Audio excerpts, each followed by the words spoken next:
Basically, I was born in Milne Bay, 1959. But my father was a carpenter. We moved to Madang, and while we were in Madang in '65, Dad was recruited to go and by the Nazarene Church to go and build a hospital in Jiwaka, Kujip. So I moved to Kujip when I was 65. I was 6 years old. And my parents lived there till about 70, I think, 1970. So they lived there for 5 years, built that hospital in Kujip. And during that time, I went to did all my primary school at Bands in Jiwaka. So I did grade 1 and grade 6 at Bands. My parents then moved back to Milne Bay with my 2 sisters at the time and my younger brother.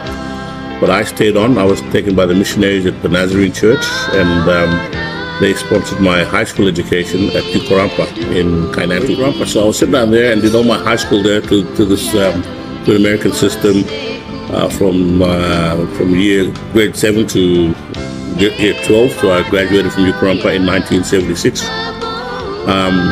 Of course, had no money, but I was able to do SAT college entrance exams and was accepted in a college in Texas, Laterno College, to study aviation. But because we were mission funded, no got money. So I ended up back in Hagen. When I finished high school, I went back to Hagen at the end of 1976 to work at Warakum as a tow truck driver for Highway Motors.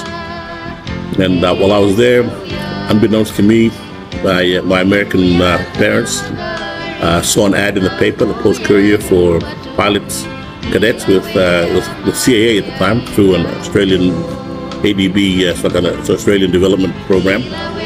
Applied for me and I got accepted. I had to go for the interviews. I went down to Lae, stayed at the Melanesian Hotel, did the first time in a hotel for me. Did the interviews, and I was successful. So in early 1977, January 1977, got my first passport ever, and left the country with likes of Francis Pornellan, Joe Tomasi, Simon Nawa, Martin Lennox, and a few other guys. We went down to Cessnock in just Newcastle, just north of Sydney, to do our flying training. So that was the beginning of 1977. 1 year later, April 1978, we all got our commercial licenses, pilot licenses, came back and joined Air Niugini on April the 4th, 1978. And we were all destined to we became first officers on the Fokker Friendship. We had to go to Manila. We did our first simulator sessions in Manila on the Fokker Friendship with Philippine Airlines.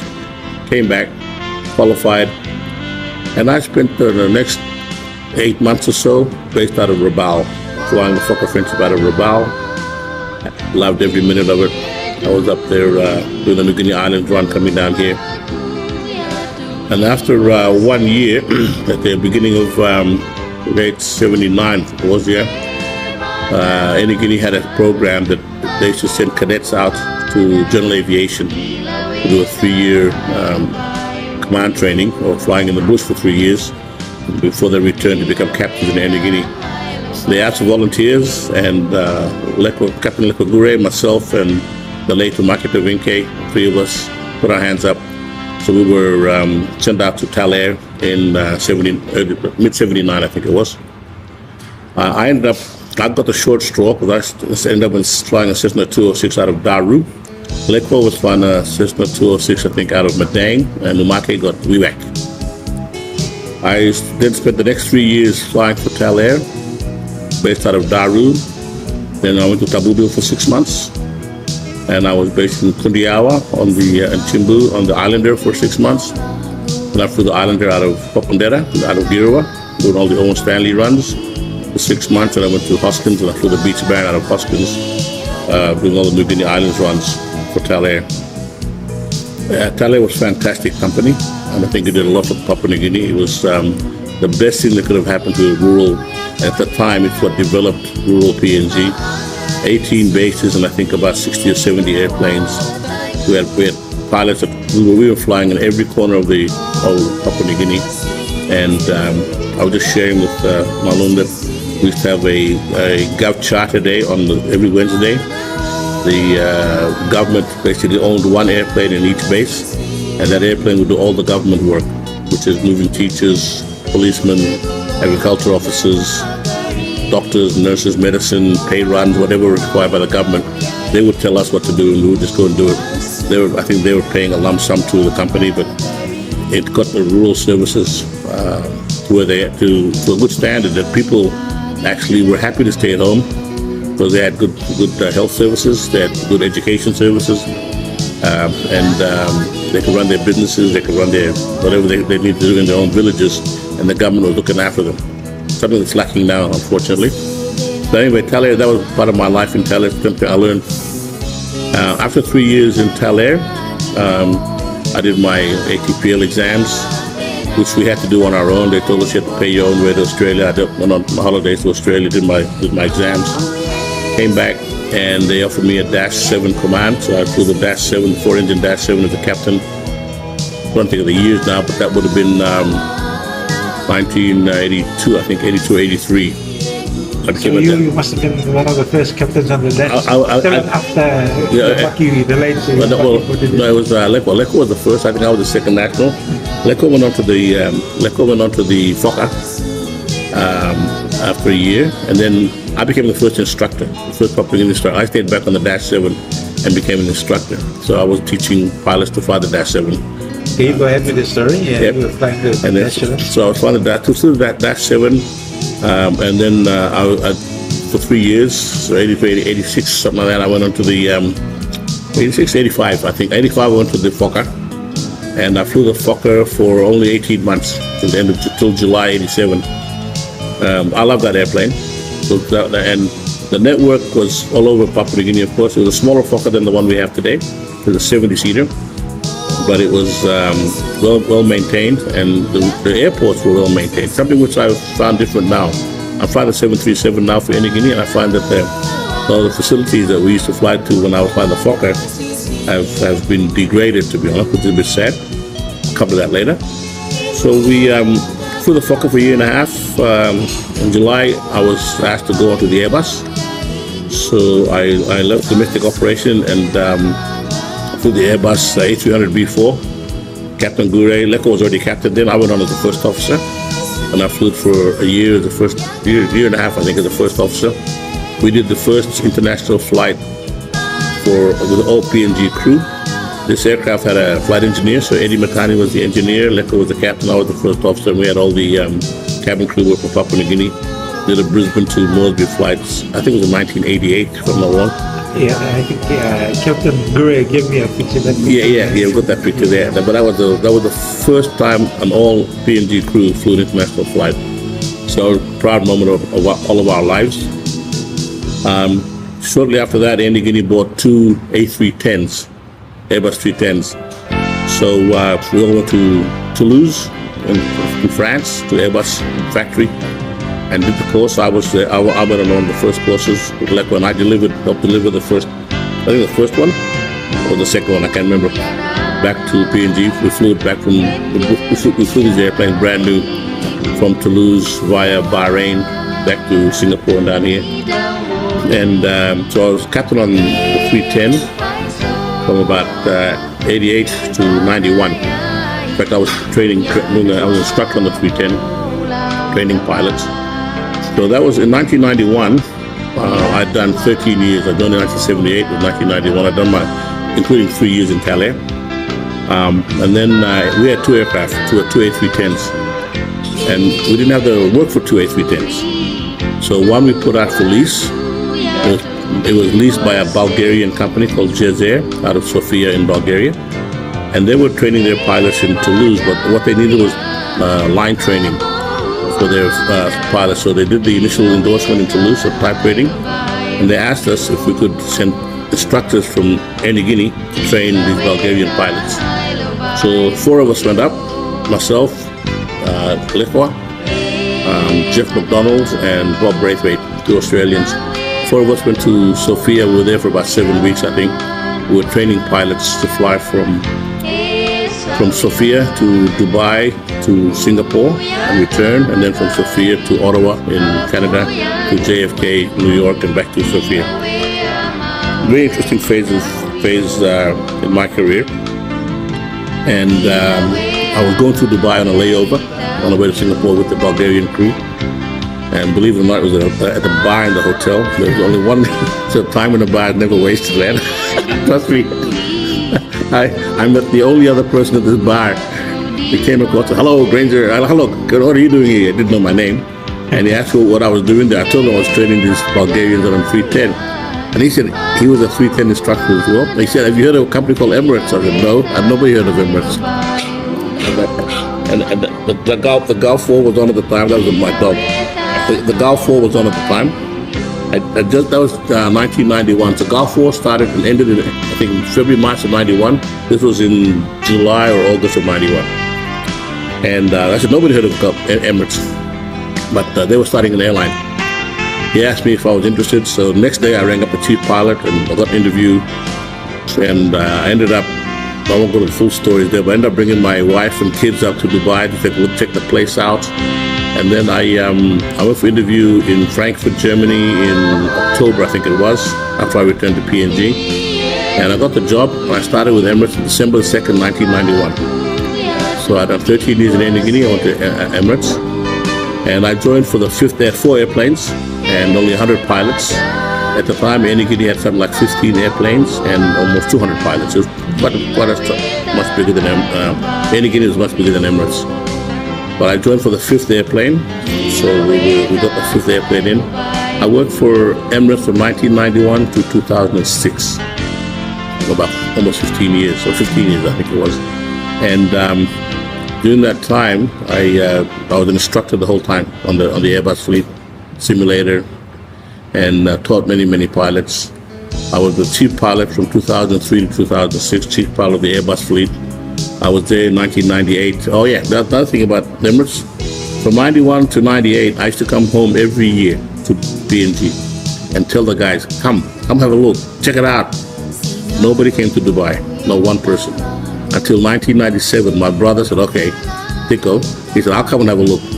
He came out to check out and he was overwhelmed. He said, man, can I get a job here? So I pulled a few strings, talked to some people. Next thing, Tico was flying, joined us in 1998.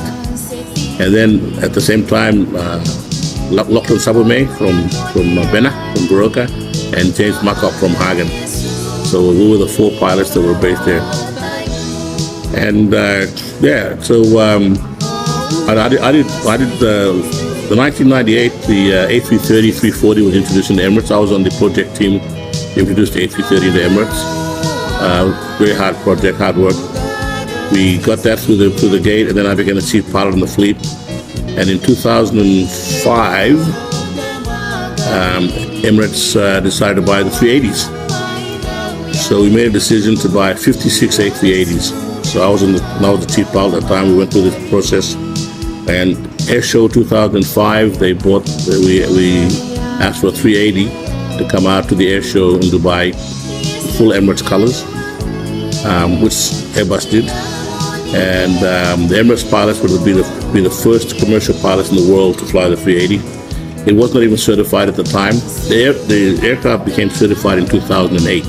But this was 2005 when we had the MSN-4, the 4th aircraft that we manufactured, came out to Dubai.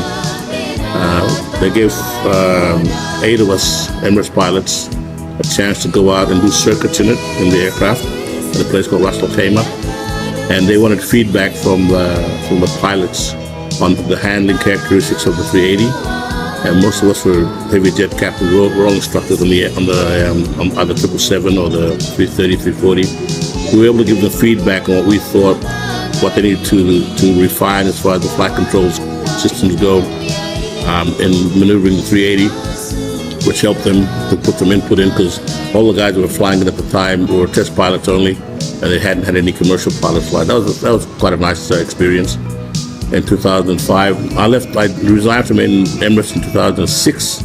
Etihad called me up.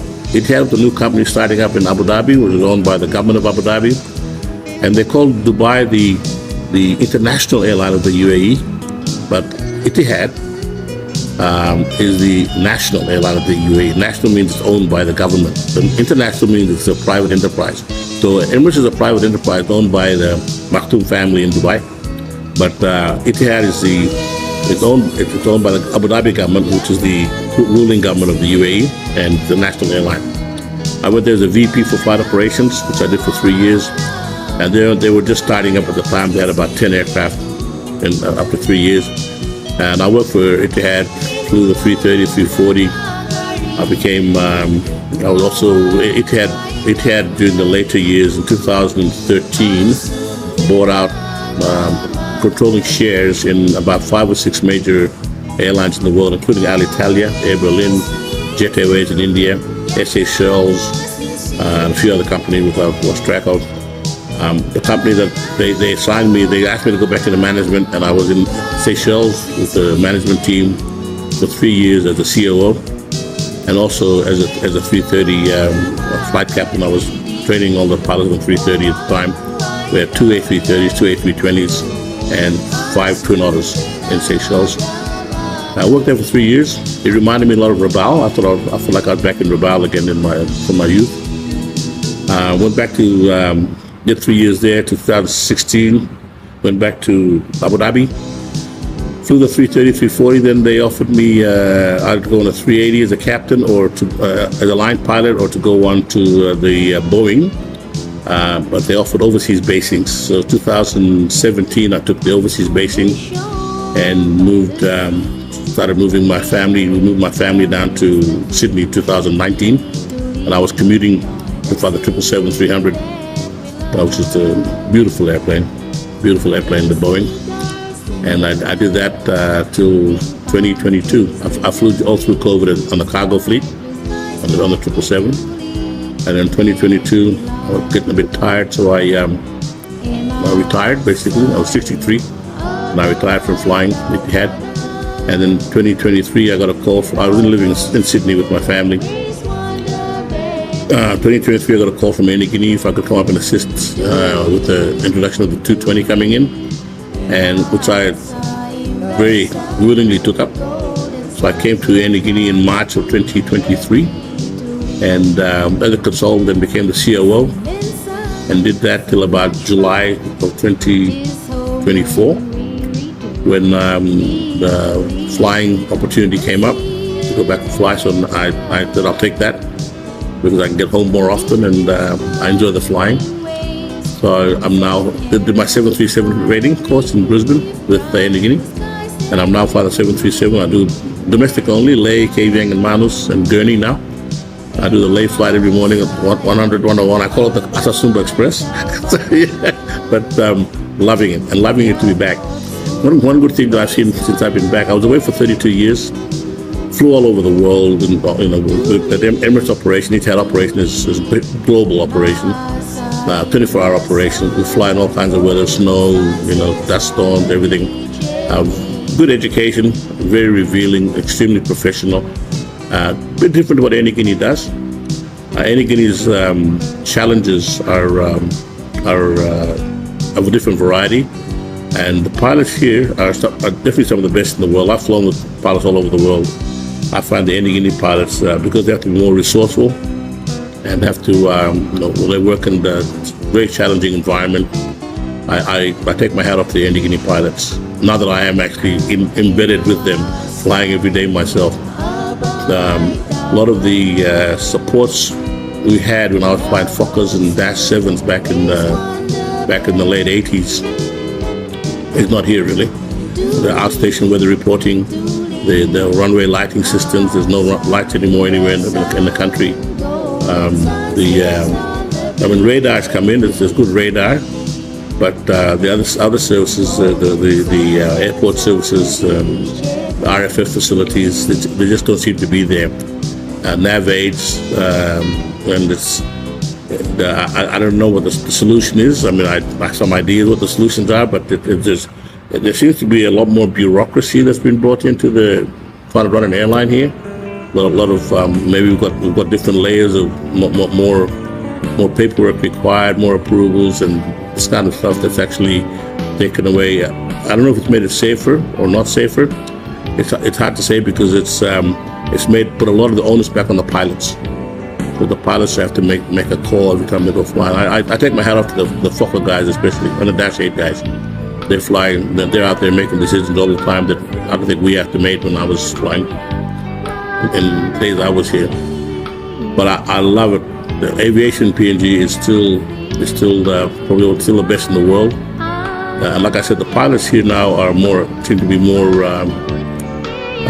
The PNG pilots that I fly with a lot of national pilots. They seem to be more attuned to what's going on. There's more information available with the internet. They seem to be smarter than I think we were when I was that age, for sure. They're more aviation oriented. They're more well traveled, which is good. And we've got this A220 coming, so they'll need that resource to be able to fly the 220. It's a fantastic airplane. It's right for the country, but we do need to get the airports facilities are still way behind, to be honest. We need to get more bar nav approaches put in. Every place that Air Niugini goes should have runway lights. Every place. There's just no excuse for it not having it. That gives pilots a place to go and something goes wrong at night, and it can widen our operation, which we are now restricted to daylight hours only, and the PNG people are missing out because we can't fly at night domestically. Runway need to be expanded. A lot of things need to be done, but the flying is still the best, one of the best in the world. The young pilots that are coming up here are still are good quality, high quality, and they are marketable. They can probably go anywhere in the world if they wanted to. We had almost 100 nationalities in the cockpits in Emirates and Etihad from all over the world. Every South American country, every African country, just about has flying there, and we can stand up to it. Any pilot will be able to go in there and hold their own. So I'm really proud of the quality of the Air Niugini pilot that's flying here at the moment, both expat and national, considering the challenges. I'm a bit sad about the rural side of things. We're talking about how when Talair had the Gov Charter, and now there's nothing happening in the rural. And to me, that's what's driving your urban drift. People are coming down because they can educate their kids in the cities in Moresby or Ley. They can have better health in Moresby or Ley. Whereas before, we took that to them. We had good paid posts. We had good teaching facilities. Teachers were paid, and there were lots of good things happening in the villages. So you didn't have to come to town for that. You could actually stay in your village or in your province and get it at the provincial health centers. I think that's a significant step backwards to what it was when I was. And I think the other thing is that a lot of people don't know that. A lot of people that were there when Talair was doing that aren't alive anymore, or aren't in positions where they can make decisions because they weren't aware. Nobody here is. When I tell them, they think it's a story, but it was a fact of life because it's another era, and we never brought it forward. So that's those services, that whole thing sort of disappeared. It just got lost in development, I guess, if you wish. But in fact, it was a step backwards. And now when you talk about that, people say, "Oh, that's a good idea." Well, not my idea. It was done 30 years ago, 40 years ago. And had it been continued, had we kept going, I think it would have. Many of the problems we have now would not be here because people would have stayed back in the village and thrived. They would have been successful. They would have been educated. They'd be healthy. They would have got their businesses thriving, and so that would have helped the country as a whole. But I think that letting Talair go and losing that rural coverage, rural footprint that we had, has been detrimental to the country as a whole. But man, what a great country to fly airplanes! Oh, I love it, and I'm so grateful to Air Niugini for giving me my career in the first place, and then for helping me wrap it up. Now that my career is I'll retire soon. Hopefully, I can do some simulator on the 220 or 787 or something, and that my career began, and then Air Niugini has been a true blessing, and I'm really thankful to God for that chance and for the opportunity to come back and give something back. But any questions on that? Any questions on them? Captain, as a Papuan, what's it like flying small Cessna 206s with Talair in the mountains of Papua New Guinea to like the biggest airplanes in the world, in the United Arab Emirates? I mean, at the time, when you go, man, when I flew Cessna 206 on the island there and that in Talair, that was the biggest airplane I had flown at the time. And I was chuffed. Every step had been a step forward. And I think the experience I got from flying in the highlands and in the bush of PNG helped me. I'm flying when you're over in flying those big aircraft, 330s, 340s, 777s. You still use the basic instincts that you develop when you're small, younger pilot. And it was fantastic. It was nice to carry the flag of PNG. I remember I sent articles to you and a few other people when we were doing achievements. My son is now over there flying the 380. My brother flew the 380 for 10 years. We are very proud Papua New Guineans, and we are proud to wave the flag and to show people that we are not. I mean, the media, the world media, doesn't give us a good picture of what's happening in PNG. And I'm so happy to be part of the other side that's waving the flag in a good way, what Papua New Guineans can do. And I think a lot of Papua New Guineans, if they went out, they could do this. And a lot of Papua New Guineans are out in the world in different industries, in the oil industry. You run into some crazy people. You run into a chef, there was a cook that was in Russia, and that was a Papua New Guinean, and carrying the PNG flag. We need to get more people out there to show them that we are a nation of talent, and we have people who can make it in the world. But yeah, it's fantastic, Malum, fantastic opportunity. What are some of your best memories of Talair? Talair, oh my goodness. Well, I was young and single, so some of the memories I can't really put up here. But but it was just a freedom. Talair, they were zero paperwork. Everything was just on the fly. I remember one of the way they controlled pilot hours was they didn't fly on Sundays. They would say you fly from Monday to Saturday, everybody has Sunday off. We didn't sell a ticket. There was no aircraft supposed to fly on Sunday because that's your day off. So everybody was legal to start on Monday again. We never had issues with I'm running out of hours or I need to have a day off here because everybody had Sunday off. But Sunday, there were more Talair planes flying than there was during the normal day. They used to let us take the planes on what we used to call, staff charters. And when I was living in Hoskins, I used to take the Beach Baron up to Witu Island to my friend Dickie Doyle, spend the weekend there fishing, come back on Sunday afternoon. And all over the freedom that you had when you were young pilots in Talair, I don't know if you can do it today, probably not, was amazing. And you were just carefree. And I had so many good experiences in Talair, Malum. I didn't realize we were doing such a big thing for the country at the time. But it was just the freedom of flying from PNG. You could divert anywhere. We had stations all over the place. We had every main station like Hagen, Lay, Madang, Baroka had food rooms. You'd land and there'd be a kitchen there where you could have lunch and breakfast and dinner. That was good. Good days, good old days. You also talk about the decline of rural aviation. Yeah. Well, not so much the aviation. It's that I think that we need to focus to get our rural aviation back. We need to help the companies.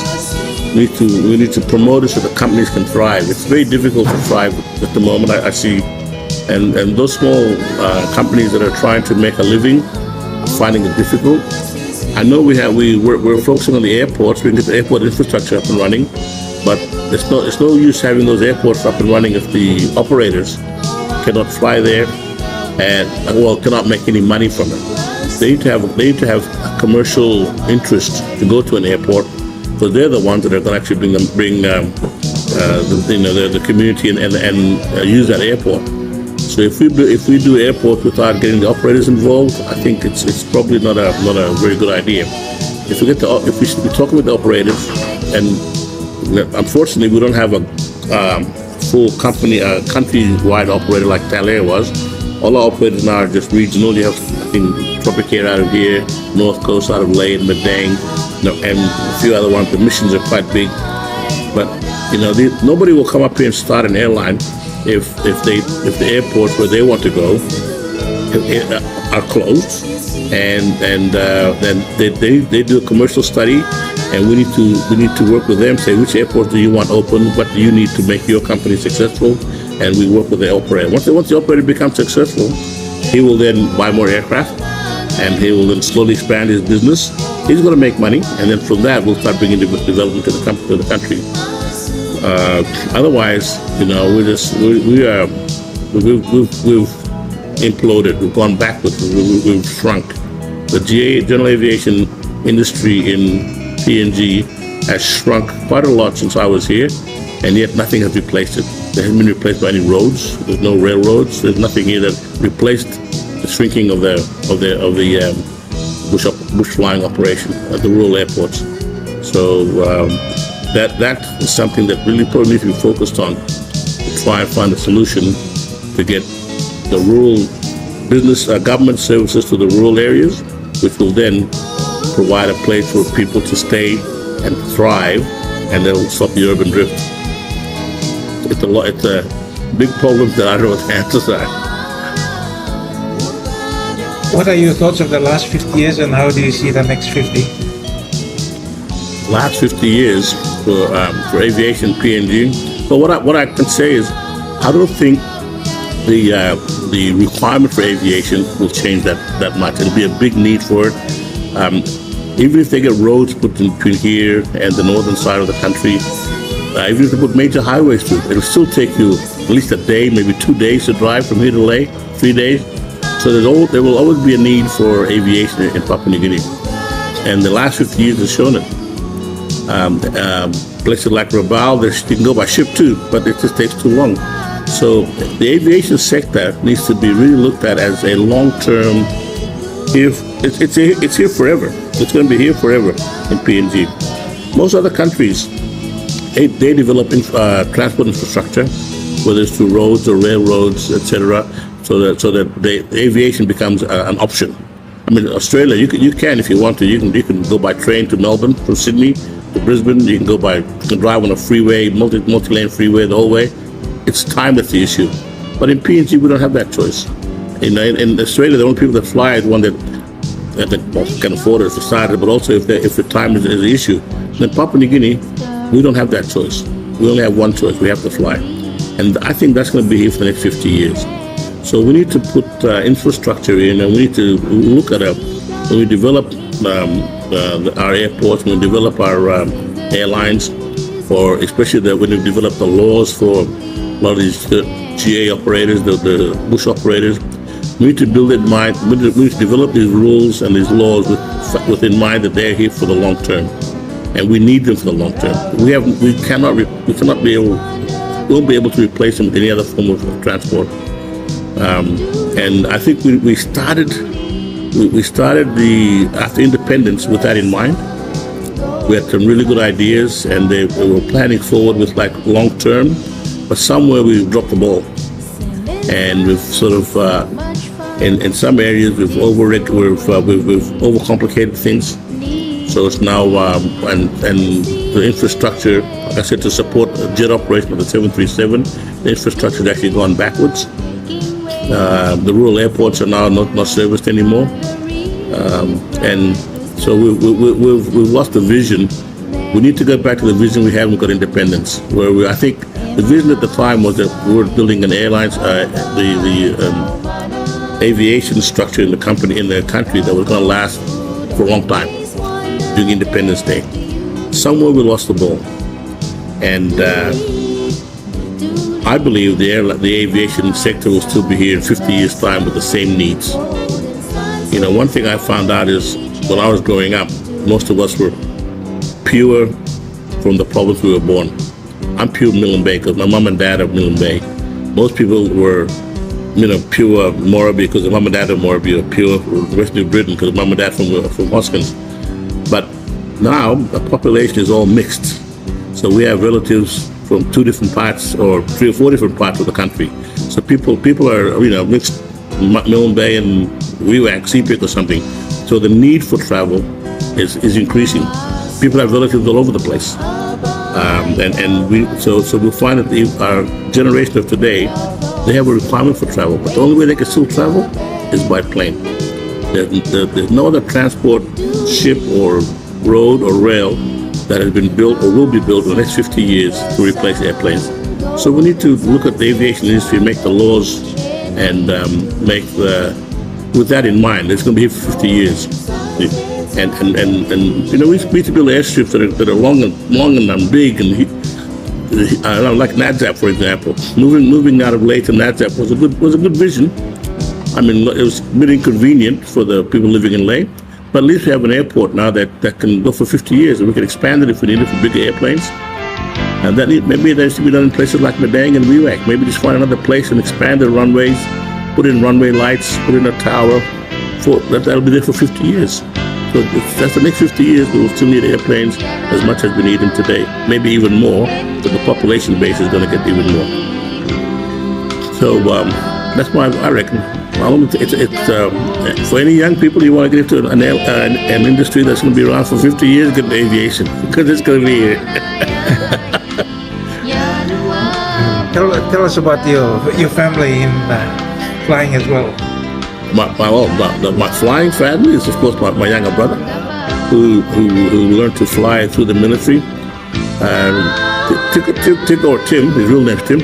He finished Sagari, and then he went to the military as to officers training as an army officer, and graduated as a second lieutenant in IGAM, and then was selected for flying and went to Point Cook. He could tell you more about that himself, but he did 11 years in the military as a military pilot, and then joined Air Niugini. I think he flew the Dash 8.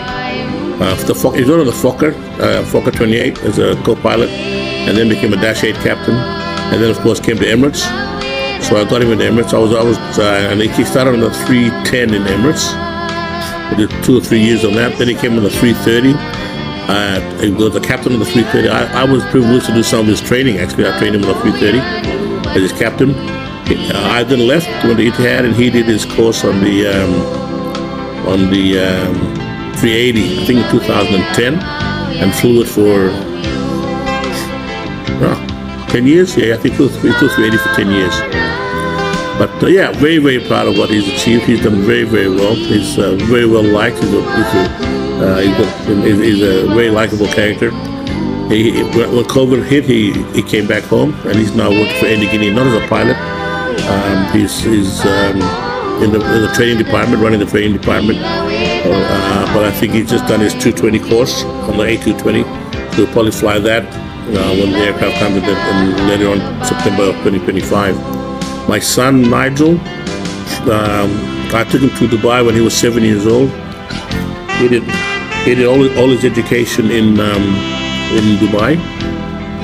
Finished year 12, and then initially I sent him to flying school in America to Embry-Riddle in Prescott, Arizona, but that happened to be 2001. And September 9, 2001, there was a big attack on the World Trade Center, and all the students from Arab countries got their visas cancelled, including him. So he got sent back to Dubai. I then sent him to Brisbane at Royal Archerfield Aero Club, Royal Queensland Aero Club, and he did his license there. He then came and flew in Papua New Guinea with Milne Bay Airways for 18 months, lived 6 months in Pogra at Kairik, and is now, and then he came back to Abu Dhabi to me after the 18 months here with his new wife, Kristen. He then got a job in Air Arabia, did 4 or 5 years of first officer on the 320 in Air Arabia, joined Etihad.